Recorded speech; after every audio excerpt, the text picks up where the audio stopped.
when you are dating a married man, he can tell you time to call him, or he can tell you, don't call me, I will call you, just because he doesn't want his wife to know. Because the wife will, guys, women will know when your man is with someone. And you can check your about contacts. You even, he doesn't save your number, his girlfriend's number, but you know that why he is almost calling this number. And women, we can trust, we understand it. So he doesn't want problems, so he can tell you that, don't call me, I will call you understand it. Or he doesn't save your number in his phone because he doesn't want problems with his wife.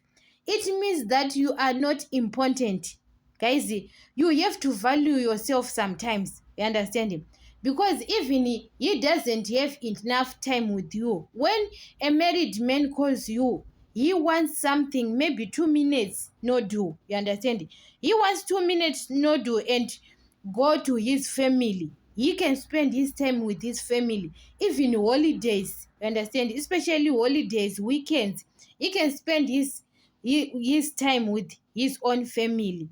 Guys, it's so difficult to be in a relationship with a married man.